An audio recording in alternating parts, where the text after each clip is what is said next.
Coach, among the guys who are sort of on the outside looking in of the rotation, what are they bringing to the practice setting that we might not be seeing? Just coming to work every single day. I think picking up what we're doing, making sure they're ready. So when we call their name, they're ready to go. And so it's been a great environment. Like I said, guys been working, guys been putting the work in on both sides of the floor, and individuals as well. So just staying ready. When your name is called, you gotta be ready to go. What's the difference between Norm last year and the year before, and then this year? Is it just more minutes? Yeah, more minutes. I think playing more minutes, playing against starters instead of bench players, but just getting more minutes. And we know at any point we can get going offensively. Chris is among the league leaders in deflections, so is Derrick.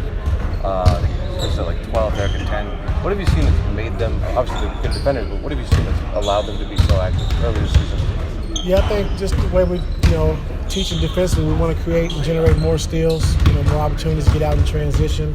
And those are two guys that can do it. Guard one-on-one, but also be in the passing lanes to get deflection and steals. And when you see a guy throw a lazy pass or a guy's dribbling next to you, you got the freedom to go for the steal, go for the ball. And they've been very good at that. In your experience, is those instincts, are they teachable, or do some guys just have them? Some guys just have them. You can try to teach as much as you want, but some guys just have them. And those two guys, they have it. What's the plan this week for Kawhi and for Mo as far as how they're strengthening their knees and possibly get back to practice? They're out the next 2 games is all I know. So I'm just focused on getting our guys ready to play, continue to keep executing, getting better defensively and offensively.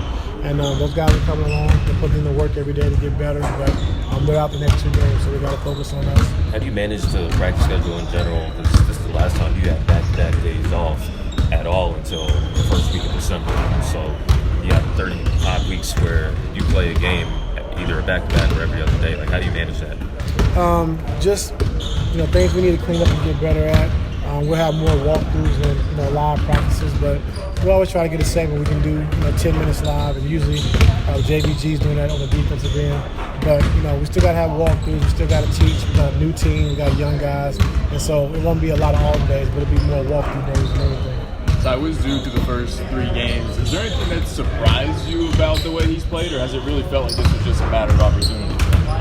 I think opportunity, playing through him more, giving him more touches, and I think he's going to get better throughout the course of the season. He's missing some easy shots around the basket that he normally makes, but like I said, so far he's been really good.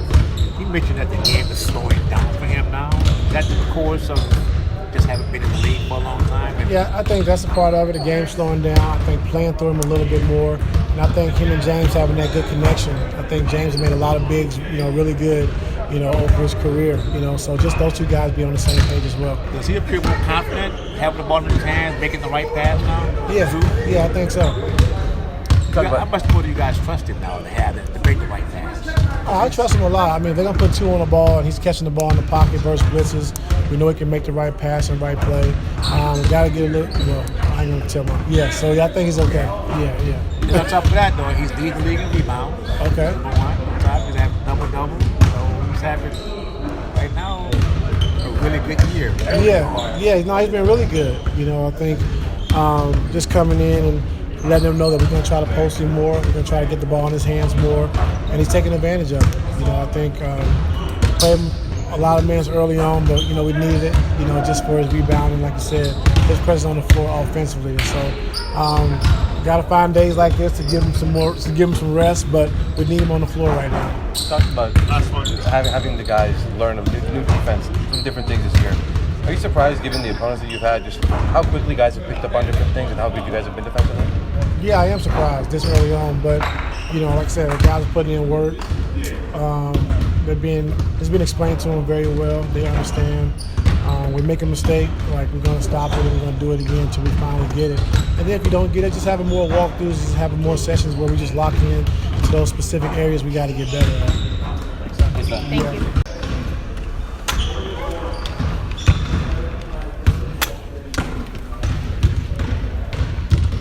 Derrick, you and Chris so far among the league leaders in deflections. I'm sure it's not surprising to you, but those instincts defensively, is that something teachable, or do some guys just have that? Some guys have it, some guys learn it, and for me, I was one of those guys that I could play defense, but obviously I watched a lot of film, and watch guys' tendencies. So I learned a lot more on the defensive end, which is why I feel like, which is why I'm as confident as I am in my defensive game. So. Chris talked about having to watch like one or two plays of guys. He catches a lot of instincts. Are you similar? You got to watch only a couple and you kind of know what guys want to do?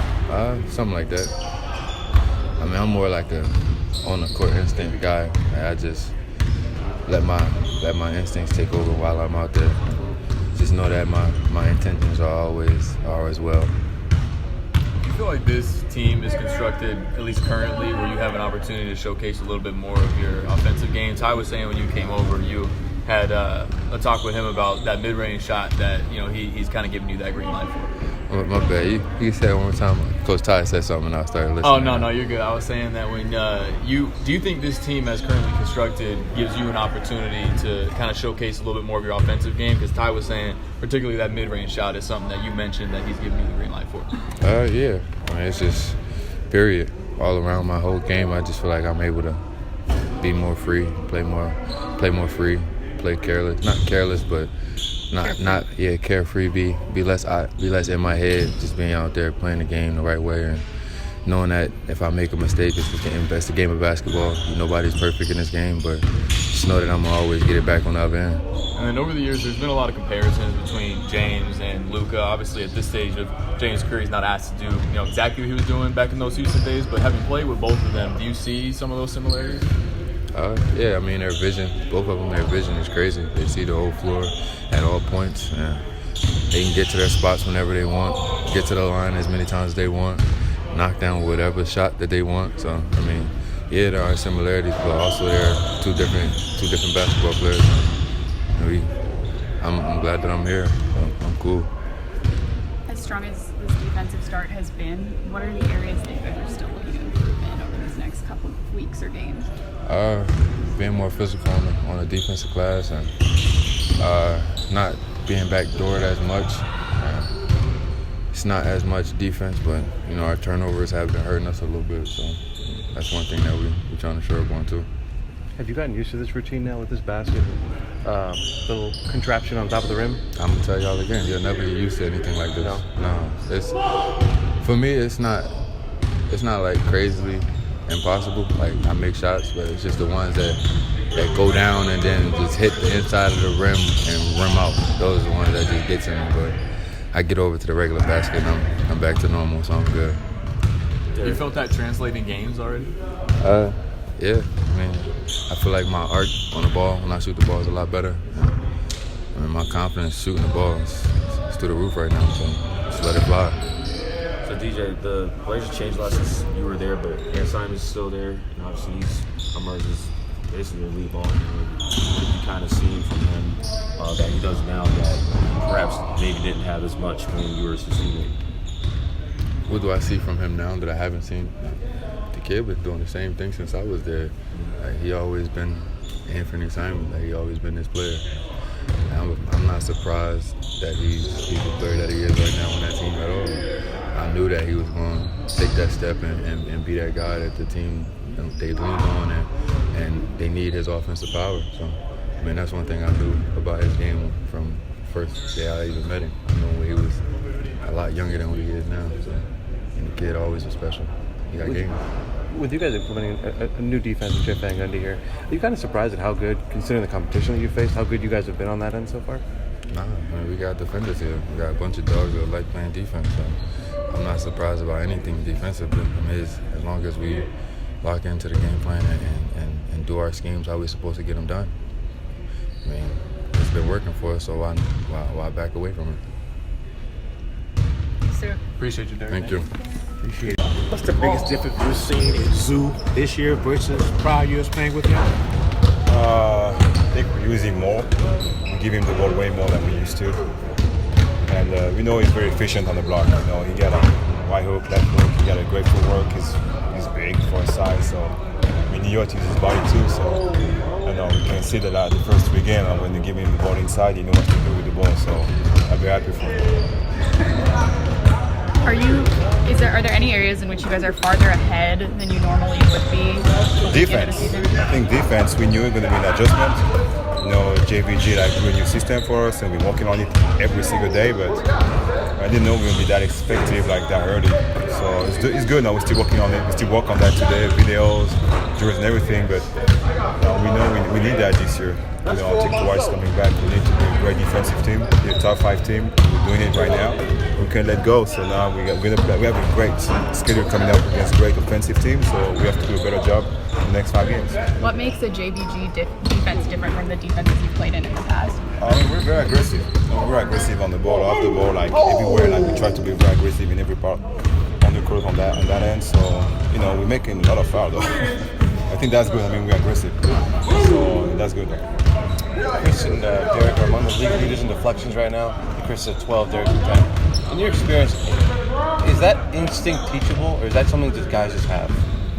Both, I think the intensity, the way you read the game, IQ, it's a little bit of everything. So, those guys like they're everywhere. KD's been amazing. Off the bench, putting energy. Every time he steps on the court, the game changing for us. And that's why I like playing with him because his energy is contagious. So we go out there with a single unit, we just playing great defense and just strong offense. He's a leader for us. How does this team generate more threes? Good question. I don't know, running more, like being more aggressive, kicking the ball out, and then find a way. I mean, and especially with Zoo now, the way Zoo's playing inside, I think it'll be maybe more like guarded around him, so he's going to kick out the ball. I think he got 5 or 6 assists last game. So it's going to be huge for us. They're going to find you if you're open, so that's just going to be really shoot. Well, I remember last year the Sixers, I think they referred to you as like their best inbound passer. I know that there was times where you guys had to close out games, execute, and part of that is inbound empowerment. Like, what makes you a good inbounder? What makes anybody a good inbounder? Our experience, I think. I know I've been doing that for a very long time. And it's not an easy spot actually to be in. You got to make a quick decision. But I think experience. So I've been around for a very long time doing that. So you just got to read the game in 5 seconds to make a decision. High pressure, so I've just been doing it for a while.